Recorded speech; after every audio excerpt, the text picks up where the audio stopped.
Tá Giovanni, pode ir, irmão vizinho. Tá gravando já, irmão? Hoje à noite nós vamos começar a ler Apocalipse, capítulo 4. Nós vamos prosseguir um pouco, não sei até onde nós vamos. E eu trouxe a mensagem, eu imprimi ela, a mensagem Parente Redentor, para nós estudar um pouco hoje à noite sobre esta questão. Então abra as nossas Bíblias no capítulo 4 de Apocalipse. E nós vamos ler o verso 1, onde a Bíblia diz assim. Apocalipse capítulo 4, verso 1. Nós estamos tentando tratar de entrar no livro dos selos.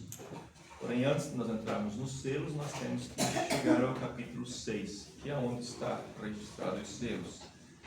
Mas até nós chegarmos lá, nós vamos ver que Jesus é aquele parente redentor, do qual Apocalipse 4 e 5 nos falam, que vai até o trono do Pai, e toma o livro e abre os seus selos. E a Bíblia diz assim, Apocalipse 4, verso 1. Depois destas coisas, olhei e eis que estava uma porta aberta no céu. E a primeira voz, que como de trombeta ouvira falar comigo, né? João tinha ouvido essa voz como de trombeta falar com ele lá no capítulo 1. Agora esta mesma voz fala com ele e diz: sobe aqui e mostrar-te-ei as coisas que depois destas devem acontecer. Oremos. Bom Deus, Senhor Deus, nosso cristão, abrir a Bíblia e ler, qualquer ser humano que tenha um pouco de inteligência e um pouco de instrução, ele consegue, mas trazer, Senhor, o contexto e abençoar as nossas vidas é só o Teu Espírito. E nós rogamos, Pai, que o Senhor estenda as Tuas mãos e que o Senhor fale aos nossos corações nessa noite e dirija-nos até onde devemos ir, porque o que nós queremos, Pai, é saber a Tua vontade perfeita, para assim poder edificar a nossa vida sobre a Tua vontade, não sobre o que eu penso, não sobre o que eu acho. Isso não serve para nada, Senhor, porque é através da Tua palavra que o Senhor criou todas as coisas e é através da Tua palavra que o Senhor sustenta todas as coisas. Então o que nós queremos saber, o que eu quero saber, Senhor, qual é a Tua vontade, a palavra do Senhor que está hoje, Senhor, trabalhando hoje, qual é a vontade do Senhor para hoje, para este dia. Ajuda-nos e abre o nosso entendimento para nós compreender a Tua palavra, a Tua vontade e assim prosseguir na nossa jornada. No nome de Jesus nós pedimos. Amém. Podem assentar, irmãos.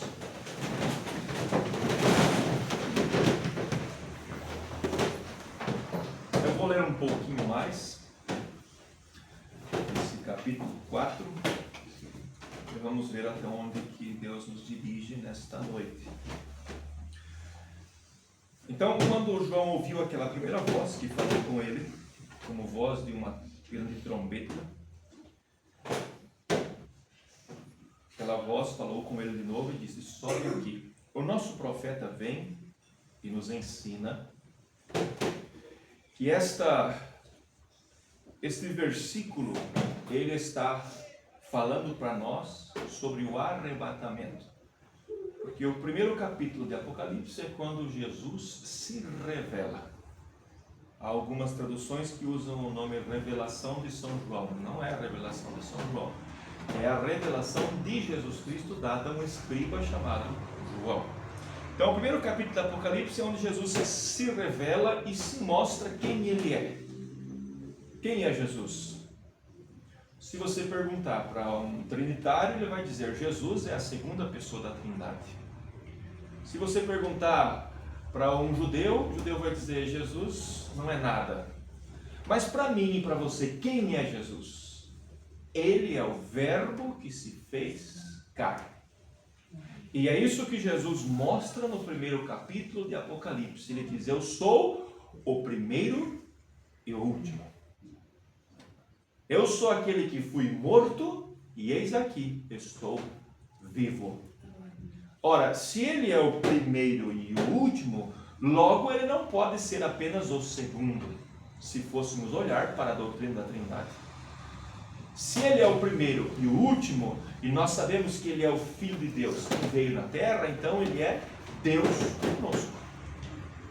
Porque se ele não for Deus conosco, ele é o maior enganador que passou pela face da terra. Porque ele disse, eu sou aquele que esteve com Abraão, eu sou, antes que Abraão existisse, eu sou. E quando nós olhamos para, por exemplo, para Moisés, quando Moisés encontra-se com Deus na sarça ardente, todos nós cremos que Moisés encontrou com Deus na sarça ardente. Aquela luz, aquela coluna de fogo que estava sobre aquele arbusto, aquilo era Deus. E quando Moisés pergunta para aquela voz, porque a voz disse, ouvi o clamor do meu povo, e desci para libertá-los, para cumprir a promessa que eu dei para Abraão. Desci para libertá-los. E quando Moisés diz assim, pergunta para aquele ser que conversava com ele, Moisés pergunta e diz assim, qual é o teu nome, para que eu diga para esse povo, quando eu chegar lá, eles vão pedir qual é o nome desse Deus. Qual foi a resposta? Eu sou o que sou, me enviou a vós. E quando Jesus entra em cena e ele começa a pregar a sua mensagem, ele diz, eu sou aquele que estava na sarça ardente, eu sou antes de Abraão. Então aquele Deus que falou com Abraão é o mesmo Jesus do Novo Testamento. Por isso que a Bíblia prometeu, Isaías capítulo 7, versículo 14, ou melhor, Isaías 9, 6.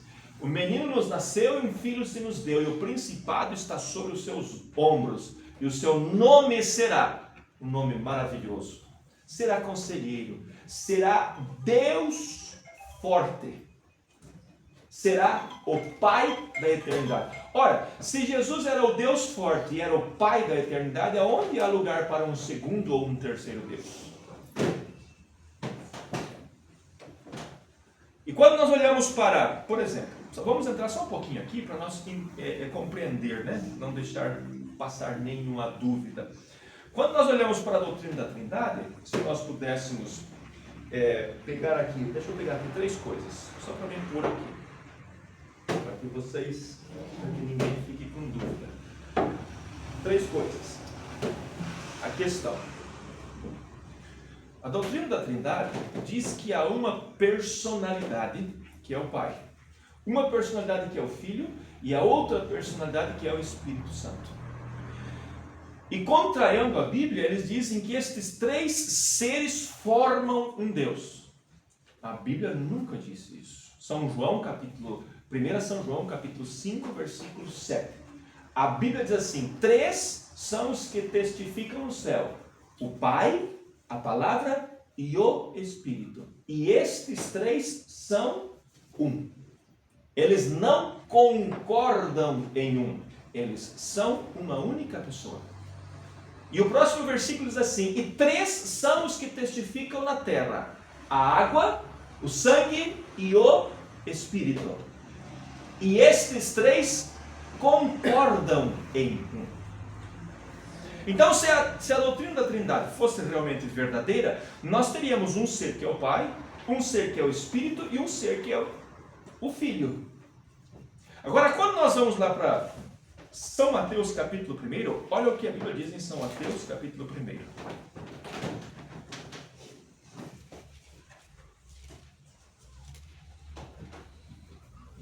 Mateus capítulo 1, versículo 18. Ora, o nascimento de Jesus Cristo foi assim. Estando Maria, sua mãe, desposada com José, essa palavra desposada, o tradutor deveria ter usado noiva, ao invés de usar a palavra desposada, porque é uma palavra que nós quase não usamos, né? Ela é uma palavra desconhecida para nós. Então, Maria era, estando noiva de José, antes de casarem, antes de se ajuntarem, achou-se ter concebido do Pai. Desse daqui. Não. A Bíblia diz assim: achou-se ter concebido do Espírito Santo. Então quem é o pai de Jesus? Quem Jesus chamava de pai? Esse aqui ou esse aqui? Será que Jesus tinha dois pais?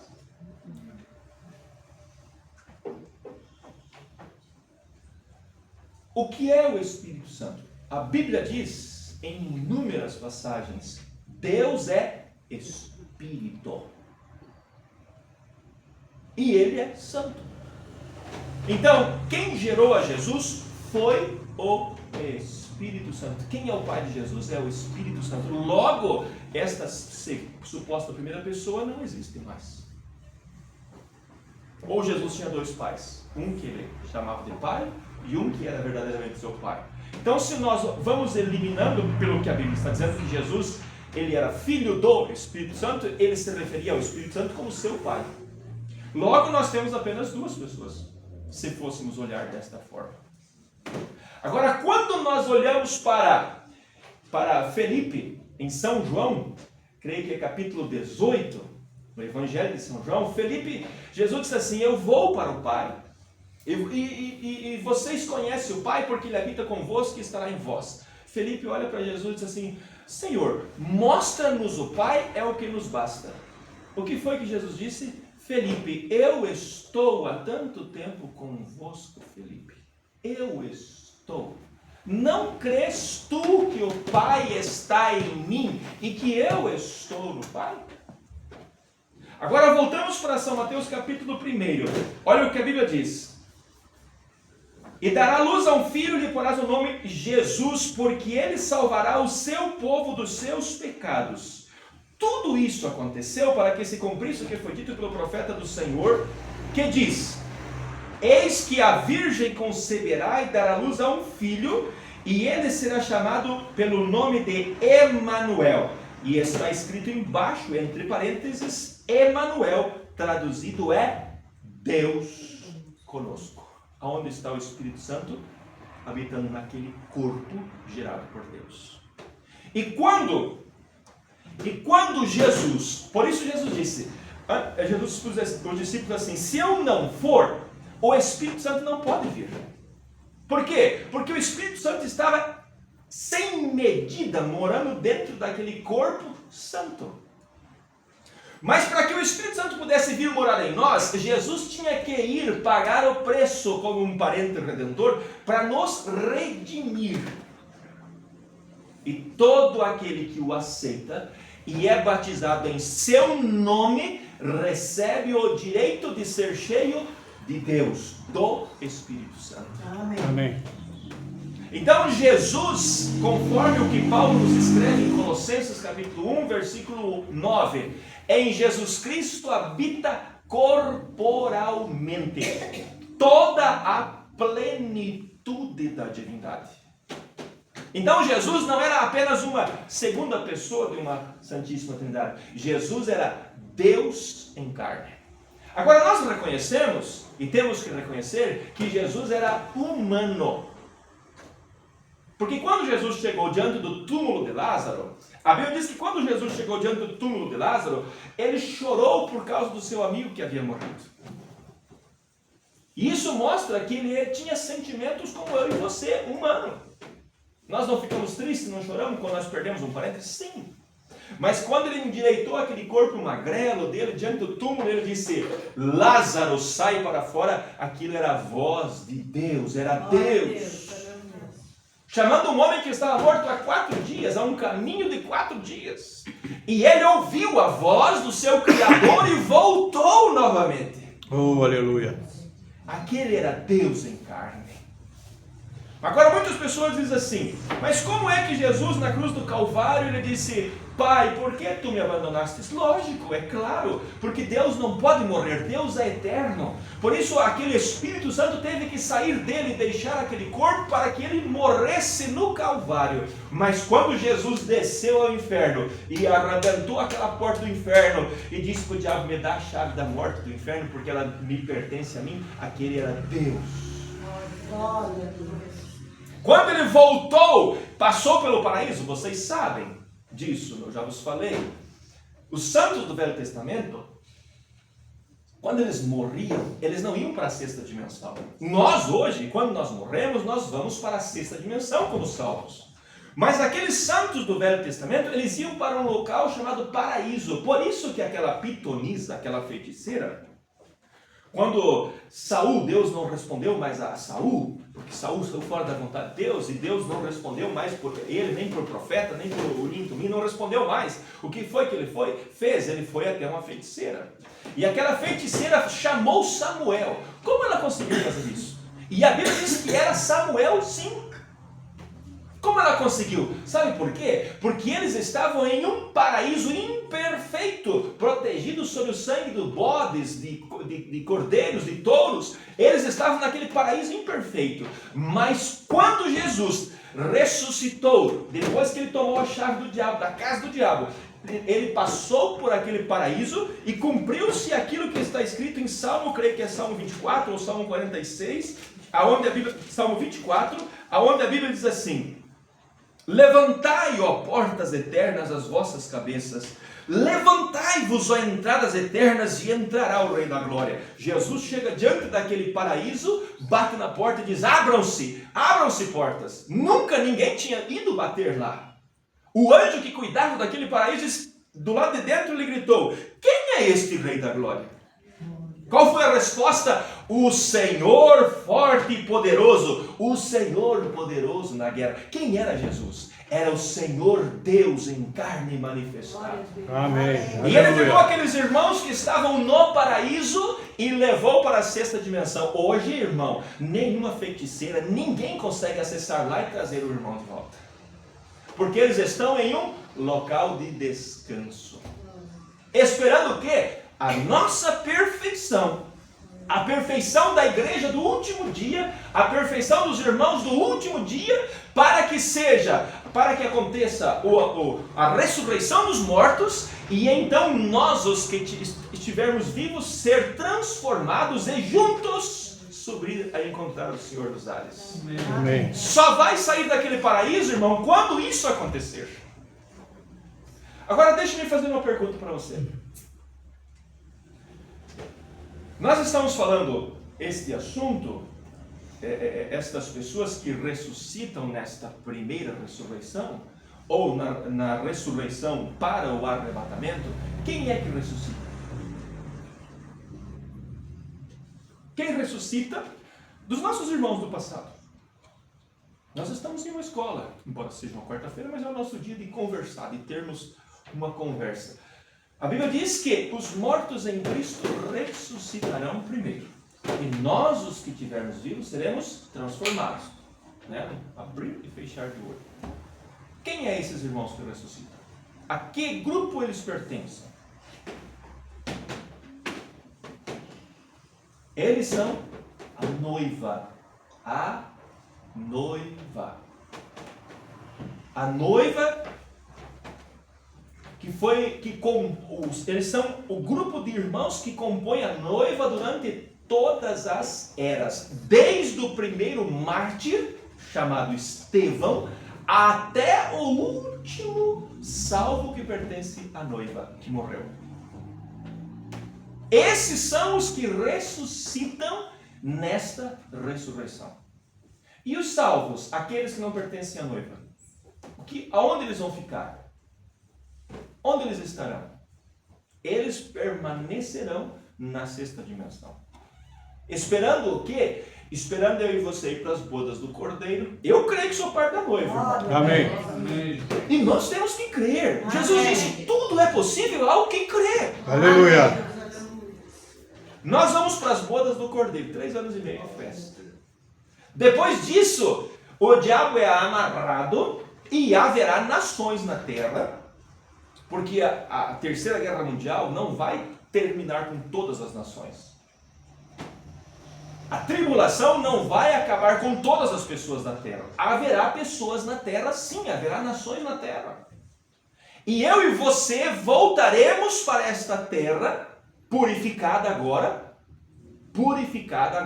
Nós voltaremos para essa terra, o diabo estará amarrado e nós vamos habitar aqui por 1000 anos.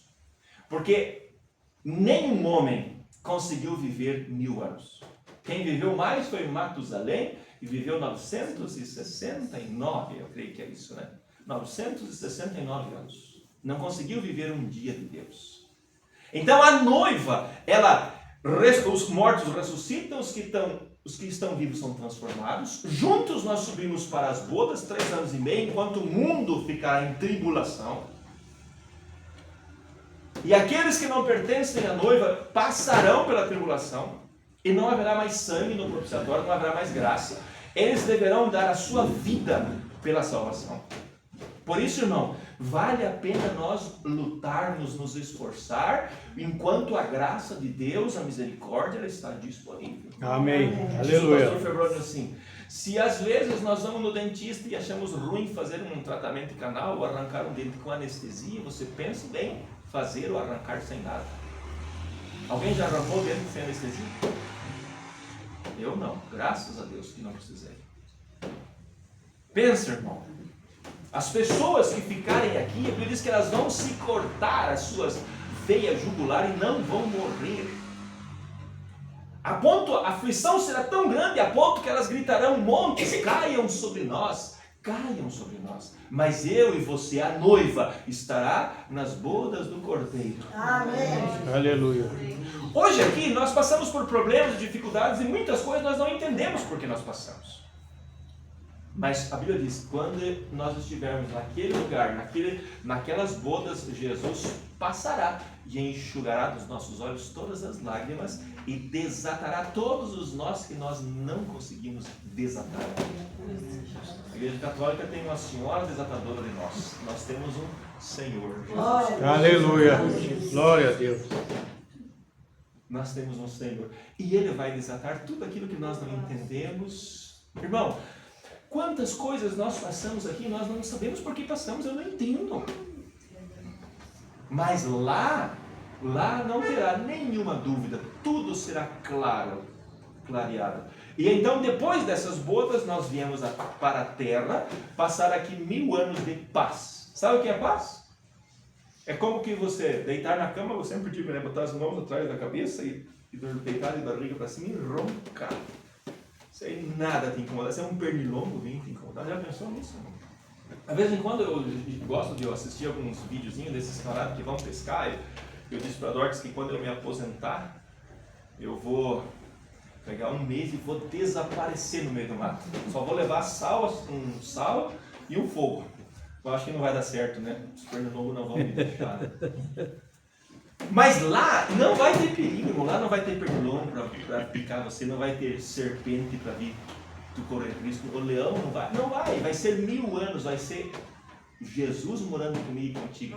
E aonde Ele está, irmão, a paz, a segurança, a descanso. É verdade. Ele é o Senhor do descanso. Ele disse: eu sou o Senhor do sábado, eu sou aquele que dou descanso. Vinde a mim todos vós que estáis cansados e oprimidos. Então, nós voltaremos para essa terra para morar aqui por 1000 anos. Depois disso, o que acontece? Aí é onde acontece a guerra de Gog e Magog. A Bíblia diz que Satanás iludirá as nações. Então haverá nações e elas se levantarão contra Deus novamente. O diabo será solto depois desses 1000 anos e ele iludirá as nações para se levantar contra Deus. E então ocorrerá a guerra, ou a última guerra, a última batalha de Gog e Magog. E a Bíblia diz que Deus jogará o diabo, o falso profeta e os seus filhos ou os seus seguidores no lago de fogo, e eles serão exterminados. Irmão, estas coisas são bem profundas, mas eu tenho em minha consciência, isso para mim é tão claro, eu consigo ver, parece que eu consigo, enquanto eu estou falando, parece que eu consigo ver esse quadro, sabe, se desenrolando. Porque nós temos um profeta que nos mostrou isso. É verdade. Isso que eu estou falando, irmão, isso é o que o profeta que Deus nos enviou nos ensinou. E como é bom quando a gente caminha pela palavra de Deus, pela palavra do profeta. Não tem como errar. Por quê? Porque o profeta é aquele que Deus vem e revela a sua vontade para ele. E ele fala ou escreve.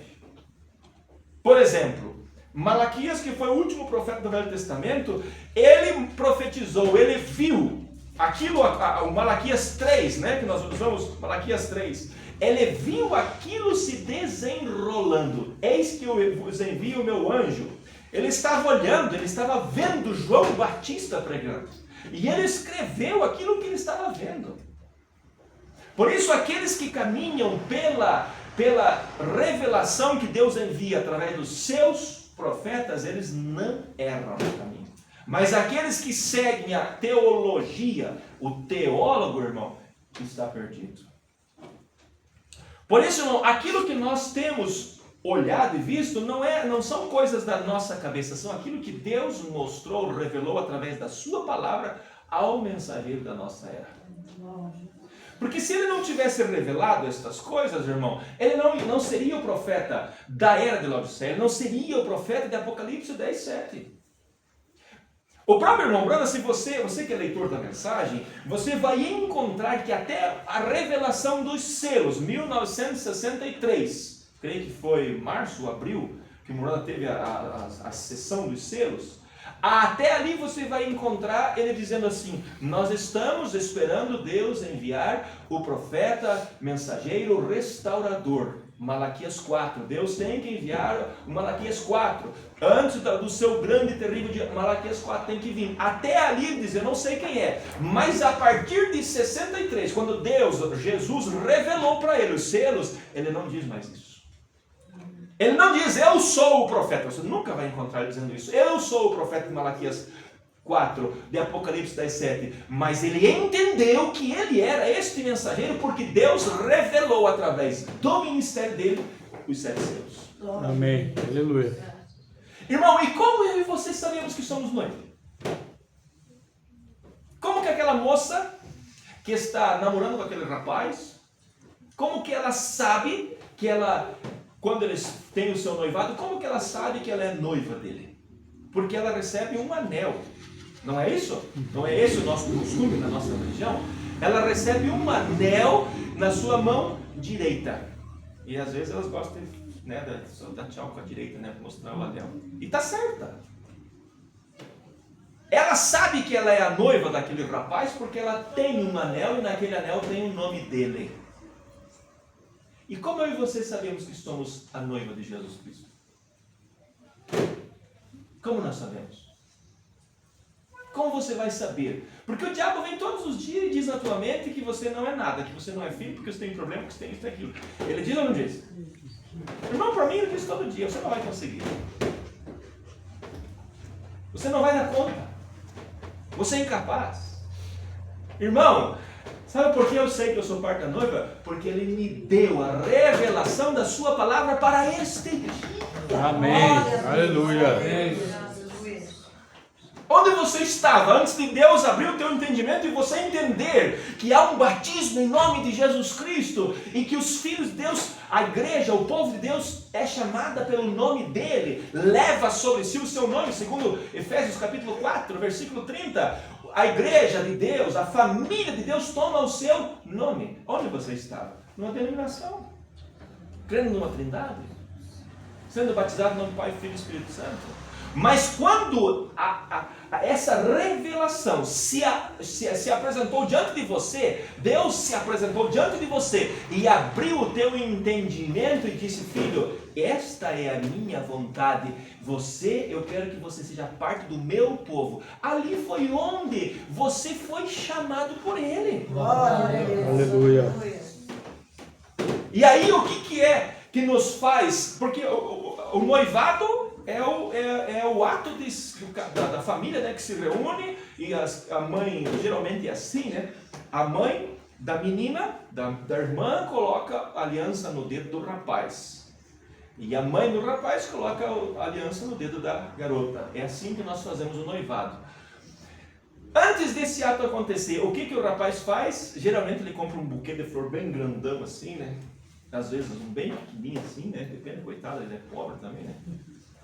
Ele vai, ele trabalha, ele economiza, vai lá e compra um par de alianças ou pede dinheiro emprestado. Vai e compra as alianças. E daí ele escolhe um dia especial. eu pedi para a irmã Dorcas no noivado voltando da igreja. Mas o meu filho, ele fez diferente. Levou a namorada dele lá na praia de Caxambu lá e se ajoelhou diante dela, deu uma flor. Ali foi o pedido, isso aí foi o que Jesus fez, ele se revelou diante de mim e de você. Mas no dia do noivado, foi quando foi posto a aliança. Eu não consigo mais tirar daqui, né? Neste dedo aqui. E ali estava o sinal de que eu estava noivo, de que ela estava noiva.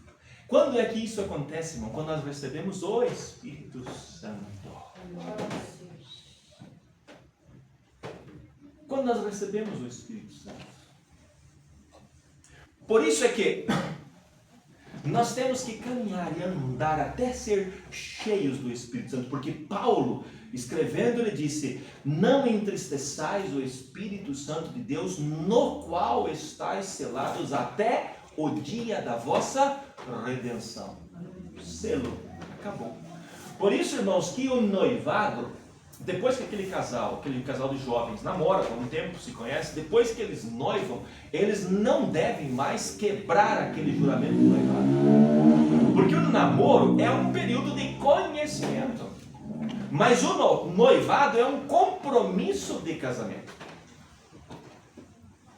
E Deus, o nosso noivo Jesus, a quem nós adoramos, ele não vai quebrar esse compromisso. Não se preocupe, se ele escolheu você, ele vai levar você até aquela perfeição para que quando o arrebatamento suceder, nós subamos. Amém, aleluia. E esta é a voz que João ouviu: subi aqui, suba, chegou a hora do rapto, acabou, as eras passaram, terminou as eras, agora é a hora do rapto. E João, sendo um tipo da noiva, sobe.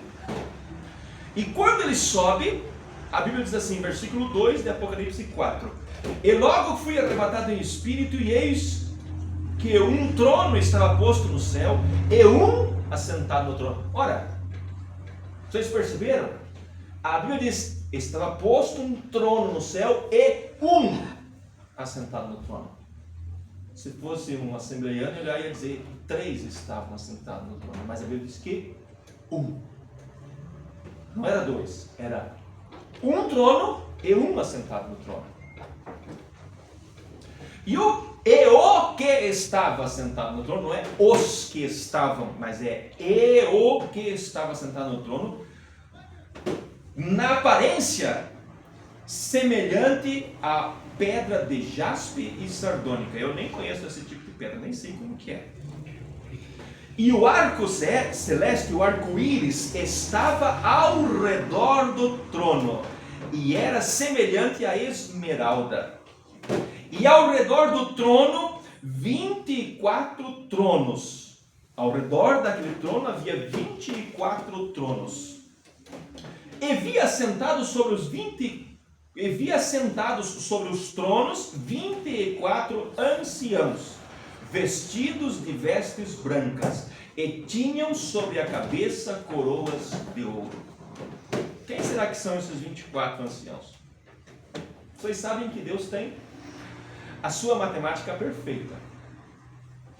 Deus trabalha com a matemática. O universo, ele foi feito de uma forma matemática perfeita. O teu corpo, ele é feito de uma forma matemática perfeita.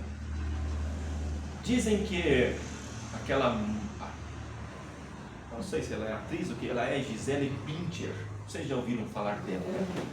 Dizem que ela tem o rosto perfeito. Por que ela tem o rosto perfeito? Porque as medidas do rosto dela, todas as medidas do rosto dela, quando você soma ou divide, não me recordo bem, uma vez eu estudei sobre isso, todas as medidas, elas dão o valor do pi. Qual é o valor do pi, Camila? Luan, qual é o valor do pi? O aproximado é 3,14. 3,14.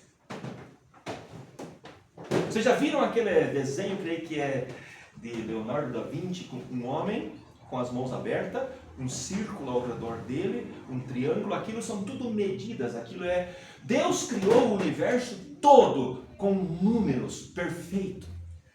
Irmão, nós somos, a Bíblia diz que Deus nos criou a sua semelhança.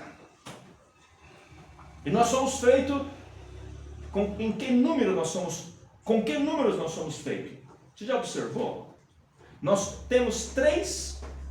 somos feitos 3: corpo, alma e espírito. Nós temos 3 sistemas circulatórios. 3 sistemas circulatórios, não, 3 sistemas que mantêm a vida. Quais são os 3 sistemas em nós que mantêm a vida?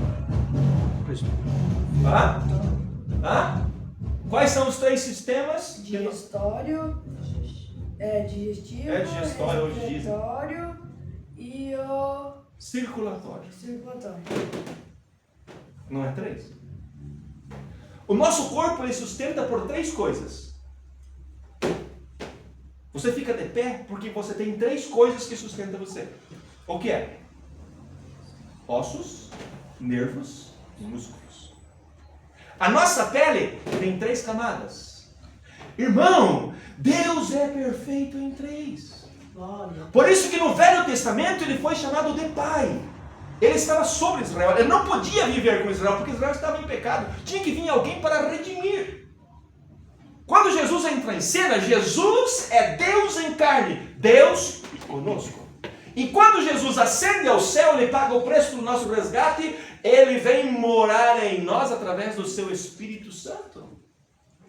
Mas não são 3 pessoas que formam Deus. É o mesmo Deus manifestado de 3 formas diferentes. Amém. Assim como você não pode separar o teu sistema circulatório. A partir de hoje não quero mais que funcione o sistema circulatório. O que acontece contigo? Morre. Da mesma forma, Deus, ele é um Deus. Que no Velho Testamento ele se manifestou sobre o povo, porque ele não podia morar com o povo por causa do pecado. Quando Jesus veio, ele veio através de Jesus morar com o povo, Deus conosco. E quando Jesus ascende ao céu, o Espírito Santo vem morar em nós. E a Bíblia diz em Romanos capítulo 8, aqueles que não têm o Espírito de Cristo não são dele. Então nós recebemos o Espírito de Cristo e o Espírito Santo, se realmente são 2 pessoas diferentes? Não, a Bíblia diz, Efésios 4:30, há um só Deus, um só batismo, há um só Espírito, uma só fé, um só batismo. Então, se há um só Espírito, então nós recebemos o Espírito de Cristo e o Espírito Santo, que seriam 2 pessoas? Não, é o mesmo Deus. Você percebe? Deus trabalha com a matemática perfeita. Deus é perfeito. Você já observou os números de Deus? Nós geralmente pensamos que a matemática começa com o número 1. A matemática não começa com o número 1. Qual é o primeiro número da aritmética, da matemática? Qual é o primeiro número? 0. E a Bíblia diz, Deus criou tudo do nada. E o que o 0 representa para nós? Nada. Nada. O 0 representa nada. O próximo número que nós temos é o número 1. E o próximo número é o número 2. Se você pegar, a Bíblia diz que Deus é 1. E se você pegar esse número 1 que é Deus e unir com mais um número 1, quanto fica? 2. Mas esse número 2 são 2 números ou é um número só? É um número só. Um símbolo só que representa o número 2. É isso que Deus quer que nós sejamos com Ele. Um com Ele. O próximo número é o número 3. O número 3 fala da perfeição de Deus. Por isso que são as 3 etapas da graça: justificação, santificação, batismo do Espírito Santo. Para nós sermos perfeitos, nós temos que passar por essas 3 etapas. Por isso que a terra vai passar por 3 batismos: o batismo nas águas Noé, o batismo de sangue de Jesus e o batismo de fogo para a purificação. Tudo é perfeito. Deus faz as coisas perfeitas em 3. Tudo é perfeito em 3. Qual é o próximo número que nós encontramos? 4. O número 4, eu não sei te dizer o que simboliza, onde está simbolizado na Bíblia. Mas o número 5, ele fala de 2 coisas. Fala de graça, Jesus, graça, Cristo. E ele fala também da região dos perdidos. Por que isso? Por que esse número representa essas duas coisas? Vocês já ouviram, vocês que são descendentes de italianos, vocês já ouviram o italiano brabo dizendo, vai para o quinto dos infernos. Quinta dimensão. Por que vai para a quinta dimensão? Se aqui nós temos 5, que é graça. Porque não aceitou a graça. Quem não aceita o perdão não é digno de perdão, então vai para o lugar dos perdidos. 6 é o número do homem, por isso que são 6 dias da criação. No 6º dia Deus criou o homem. E no 7º dia Deus descansou. 7 simboliza descanso, por isso que quando a 7ª era termina, nós vamos para o descanso de Deus. Por que o descanso de Deus? Porque Deus deu a Satanás 6.000 anos para destruir a terra. No 7º milênio, Jesus volta com a sua noiva para permanecer na terra por 1000 anos. E nós vamos para o número 8. Como que é escrito o número 8? Antigamente na escola, né, quando nós aprendíamos na escola, hoje nós somos ensinados a fazer o número 8 assim, né? Agora, se você pegar e você fizer um círculo, faz um círculo e você dobra aquele círculo, o que vira? Um 8. Sabe o que o 8 representa? Eternidade. Se você pegar 2 círculos e unir 2 círculos assim, desenhar 2 círculos um em cima do outro, o que você olha ali? Você vê o quê? Um 8. É o Deus eterno se unindo com o homem eterno através de Jesus Cristo e juntos indo para a eternidade. Irmão, Deus tem a sua matemática perfeita. 12, o que fala 12? 12 apóstolos, 12 patriarcas, 24, 48, 40, é o número do juízo. Por isso Jesus disse, não passará esta geração até que todas estas coisas aconteçam. Exatamente 40 anos após a morte de Jesus, Tito veio e destruiu Jerusalém. 40 anos Israel demorou 40 dias, aqueles 12 espias para espiar a terra. Demoraram 40 dias. Quando eles voltaram, Deus disse, 40 anos, juízo, passará uma geração, 40 anos vocês vão ficar no deserto. E aí vai indo, Deus com a sua matemática é perfeita. E a ciência pega os números da matemática e eles começam a fazer os seus experimentos e eles conseguem ver como tudo é perfeito. Por que eu estou falando isso? Porque a Bíblia diz que ao redor do trono havia 24 tronos, com 24 anciões. Quem são esses 24 anciões? O profeta nos ensina que são os 12 apóstolos e os 12 patriarcas.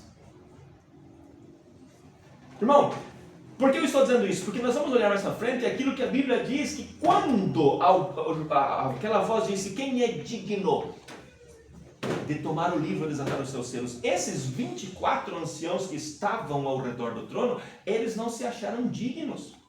E quem eram eles? Eram os 12 apóstolos e os 12 patriarcas. E eles não se acharam dignos. Mas eles, mesmo não se achando dignos, eles estavam diante de Deus ou não estavam? Estavam. Por que eles estavam lá? Porque eles não estavam confiando na sua perfeição, mas na perfeição daquele cordeiro que foi morto desde antes da fundação do mundo. Eles aceitaram a perfeição daquele cordeiro e aquela perfeição foi posta na conta deles. Vamos ler um pouquinho mais. E do trono saíam relâmpagos e trovões e vozes, e diante do trono ardiam 7 lâmpadas de fogo, as quais são os 7 Espíritos de Deus. O que são essas 7 lâmpadas, ou os 7 Espíritos de Deus? Quer dizer que Deus então tem mais, se dividiu em 7 agora? Não. A Bíblia diz que esses 7 Espíritos de Deus são os 7 mensageiros das 7 eras. E havia diante do trono um como um mar de vidro semelhante a cristal, e no meio do trono e ao redor do trono 4 animais cheios de olhos por diante e por trás. Olha o que a Bíblia diz sobre esses 4 animais. E o primeiro animal era semelhante a um leão. Eu quero que você guarde isso, não esqueça disso. Não esqueça desses 4 animais, porque esses 4 animais, eles têm a ver com os 4 primeiros selos. O primeiro animal era semelhante a um leão. A aparência dele era semelhante a um leão. E o segundo animal era semelhante a um bezerro. E tinha o terceiro animal o rosto de homem, e o quarto animal era semelhante a uma águia voando. Moura nos diz que esses 4 animais, eles representam os 4 evangelhos.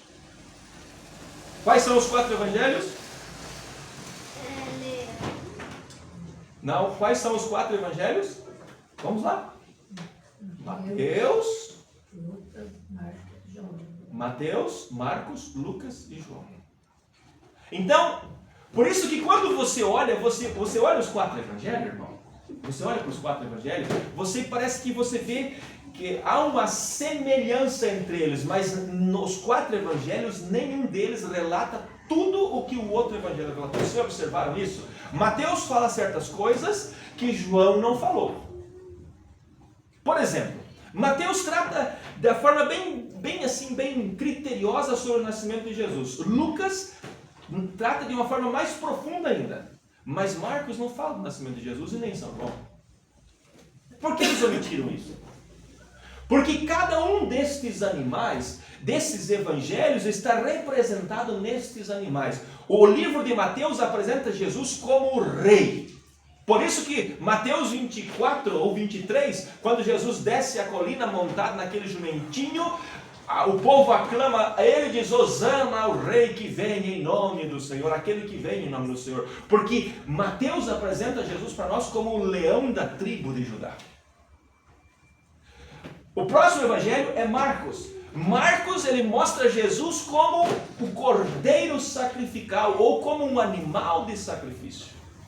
E ele está representado por este animal que tinha o rosto, a forma de um bezerro.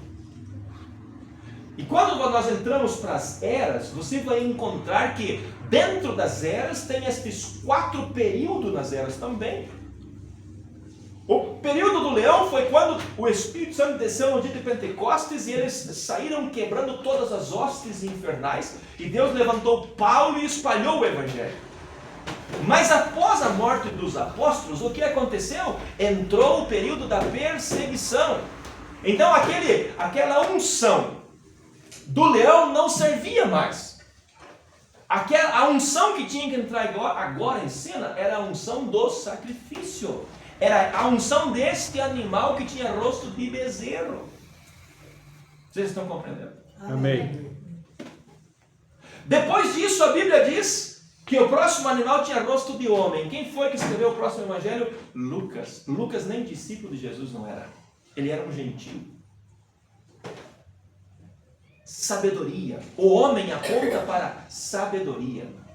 Por isso que a próxima etapa das eras da igreja é onde vem Lutero com o conhecimento, com a sabedoria do homem e rebenta a igreja católica, dando às pessoas a Bíblia. E o próximo animal, qual era a sua aparência? De uma águia voando. O que a águia representa na Bíblia? Profeta. Por isso que na última era, Deus tinha que enviar o Espírito, que tem que estar na última era, tem que ser o Espírito de um profeta. Por quê? Para revelar os mistérios. A águia é o animal ou a ave que tem a visão mais apurada. Ela voa alto, alto, alto e ela consegue ver lá na terra sem usar nenhum binóculo, como eu e você precisamos. E ela enxerga com perfeição um ratinho andando. Então esses 4 animais, eles têm a ver com os 4 primeiros selos. Quando nós entrarmos lá nos selos, vocês vão entender melhor este assunto. Nós vamos voltar a isso. E os 4 animais tinham cada um... Deixa eu só voltar aqui, só um pouquinho. Que eu me recordei agora. O 4º evangelho é João. E quando você olha o livro de São João, João mostra Jesus para nós com uma perfeição, com uma clareza tão grande, mostrando que Jesus é Deus morando conosco. Por quê? Porque ele tem visão de águia. João, o revelador, era profeta. Quem foi que escreveu o Apocalipse? Foi o mesmo que escreveu o livro de João. Por isso que ele nos mostra Jesus de uma visão profética. São as 4 unções que Deus usa durante as eras para combater o espírito do anticristo. Porque o espírito do anticristo é tirar a verdade das pessoas. E Deus usa estas 4 unções para ajudar os crentes, os seus filhos a vencer. Esses 4 evangelhos, eles foram escritos para proteger Cristo, ou para declarar a Cristo, ou para mostrar a Cristo. Por isso que eles têm essas 4 características: o rosto de um leão, de um bezerro, de um homem e de uma águia. Vamos lá, um pouquinho, depois nós paramos. E os 4 animais tinham cada um, respectivamente, 6 asas. E ao redor e por dentro estavam cheios de olhos. Por isso, irmão, o diabo não tem. Ele tem que entender que ele é um perdedor. Ele é um derrotado. Agora, uma coisa nós temos que copiar. Se nós tiver algo para copiar do diabo, nós temos que copiar. É a persistência. Ele é persistente. Ele não desiste fácil. Esses animais tinham olhos, eram cheios de olhos. Cheio de olhos. E olha o que a Bíblia diz: e não descansavam nem de dia e nem de noite, dizendo: Santo, Santo, Santo é o Senhor Deus Todo-Poderoso, que era, que é e que há de vir. Quem foi que disse isso? Foi aquele, o Deus Pai lá do Velho Testamento? Não foi Jesus. Olha o que diz Apocalipse. E fui arrebatado, ou melhor, onde está aqui? Capítulo 1 de Apocalipse, versículo 7. E eis que vem com as nuvens, e todo olho o verá, até mesmo os que o transpassaram, e todas as tribos da terra se lamentarão sobre ele. Sim, amém. Eu sou o Alfa e o Ômega, o princípio e o fim, diz o Senhor, que é, que era e que há de vir, o Todo-Poderoso. Olha o que a Bíblia diz de novo aqui: aquele que estava assentado no trono e aqueles 4 animais estavam gritando, cantando: Santo, Santo, Santo. O que ele diz? Santo, Santo, Santo é o Senhor Deus Todo-Poderoso, que era, que é e que há de vir. Quem era aquele Todo-Poderoso que estava sentado sobre o trono? Jesus. Amém. Vamos ler só até o início do capítulo 5, que meu tempo já foi. E quando os animais davam glória e honra e ação de graças ao que estava sentado sobre o trono, ao que vive para todo sempre, compare com Apocalipse capítulo 1. Deixa eu me achar aqui. Eu não tinha anotado isso.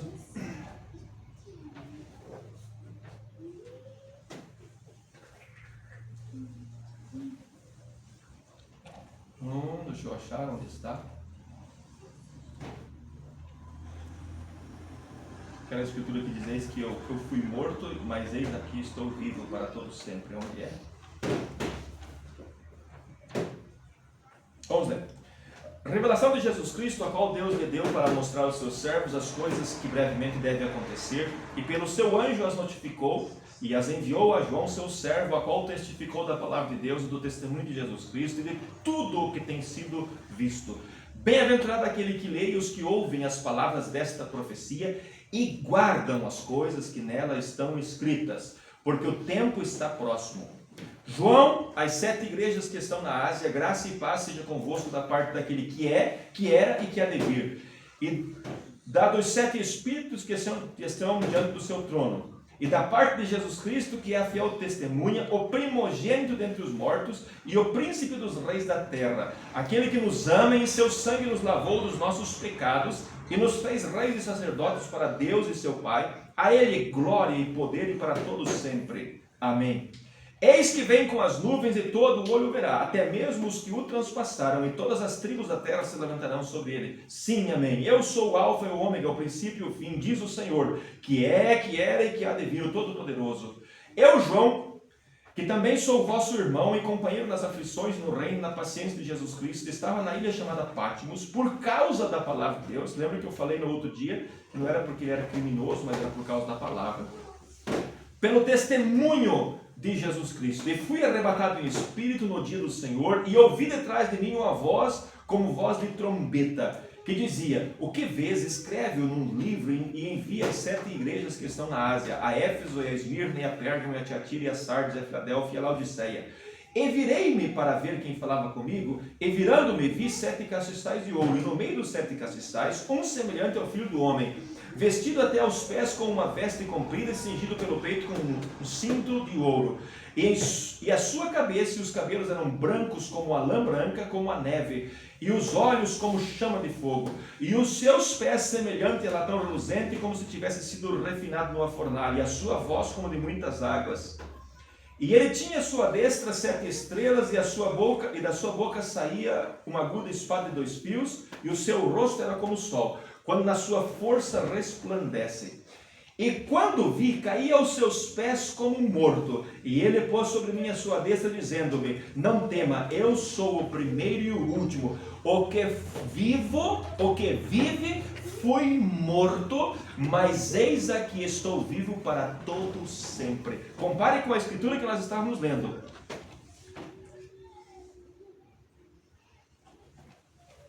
Tu és digno, ó Senhor, tu és digno.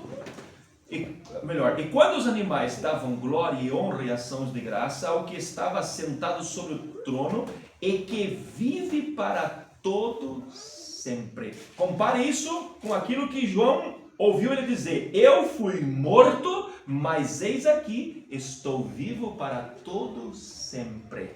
Quem era o que estava sentado sobre o trono? Jesus.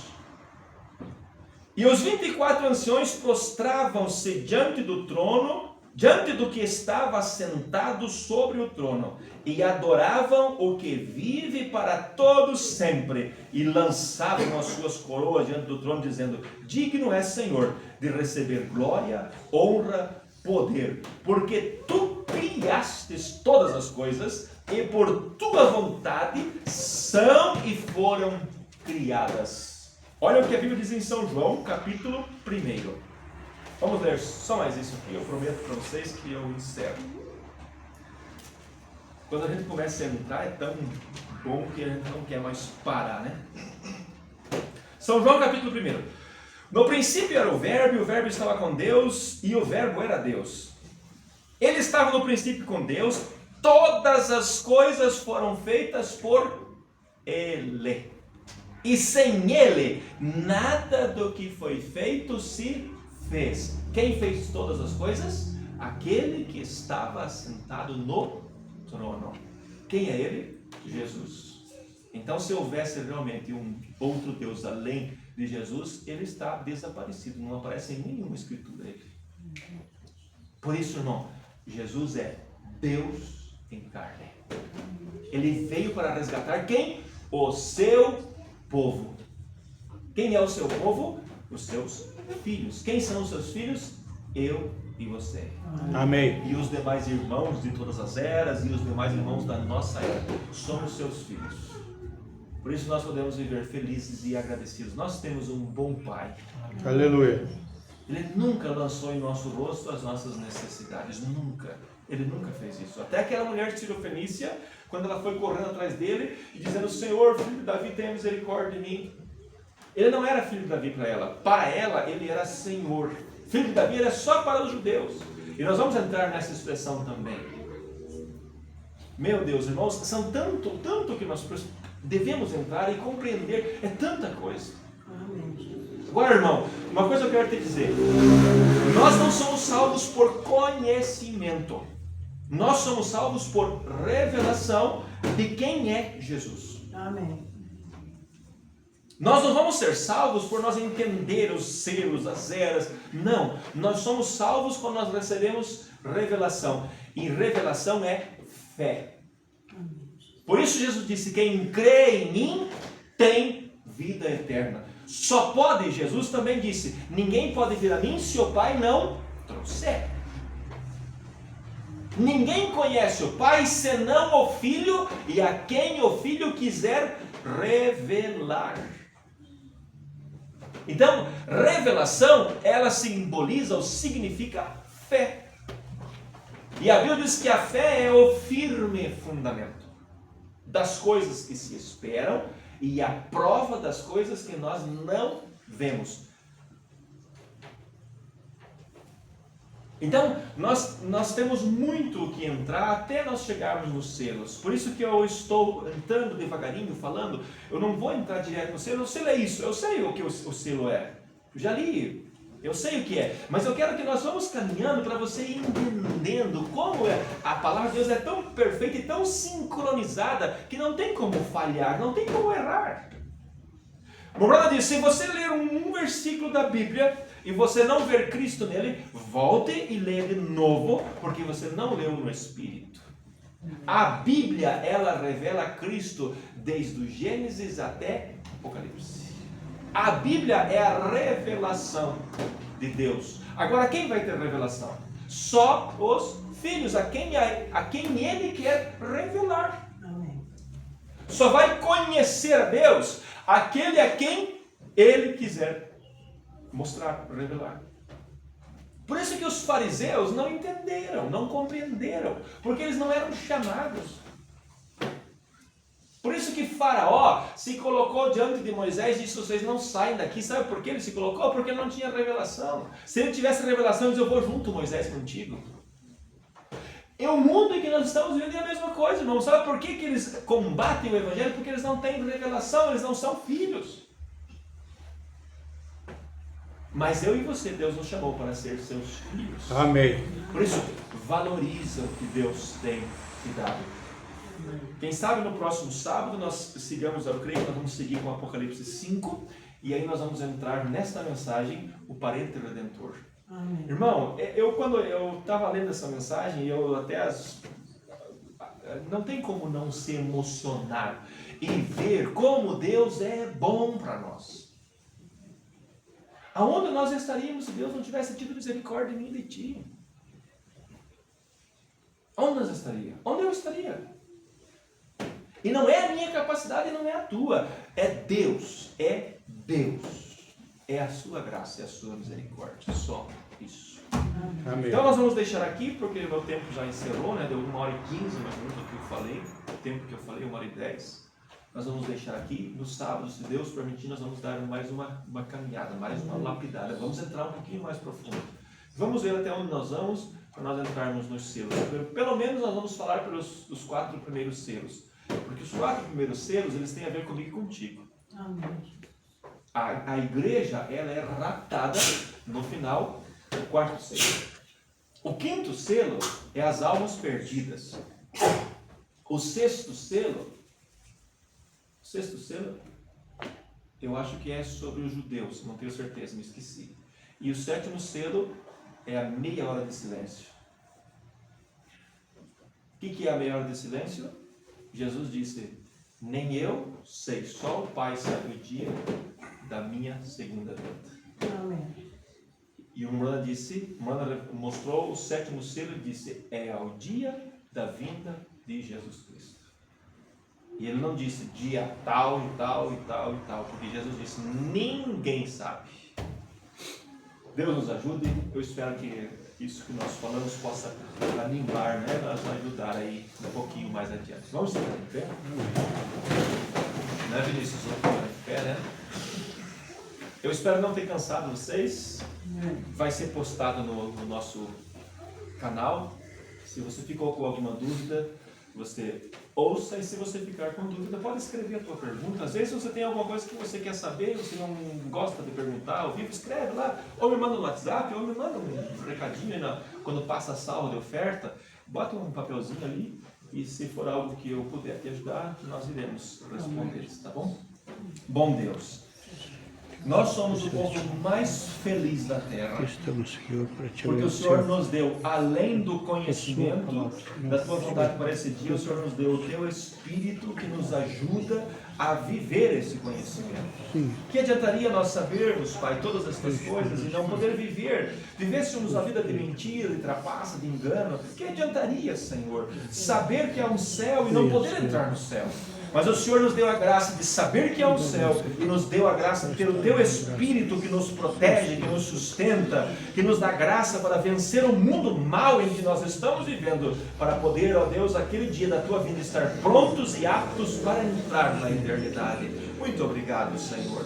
Ajuda-nos, Pai, que estas sessões em que estamos tratando sobre esses assuntos sirva de bênçãos para edificar a nossa fé e nós, ó Deus, reconhecer quem nós somos e afirmar mais o nosso passo, o nosso pé, Senhor, nessa jornada cristã. E quando, Senhor, encerrar a nossa jornada, seja através daquele caminho chamado morte, ou seja através do arrebatamento, nós possamos todos nos encontrar, Senhor, naquele dia da ressurreição, no dia do rapto, e subir para as bodas do Cordeiro. É isso que queremos. Nós não queremos mais nada desse mundo. Esse mundo jaz do maligno, não serve mais para nós. Eu não quero mais nada, Senhor. O que eu quero é a Tua presença, é o Teu Espírito, é a Tua graça, é viver a Tua palavra. Por isso revela, Senhor, a cada dia a Tua vontade para nós, Pai. Revela nos nossos corações, Pai, o Teu querer, a Tua vontade, para que nós possamos viver, Senhor, na Tua presença. Abençoe cada um dos meus irmãos e leva-nos aos nossos lares e dá-nos um bom restante de semana. E sábado, quando viremos aqui, Senhor, possa o Teu Espírito falar conosco, Pai. Dirija, Pai, a boca de quem fala, para que os Teus filhos sejam abençoados, todos nós sejamos abençoados. No nome de Jesus Cristo nós pedimos. Amém. Obrigado, Deus nos abençoe.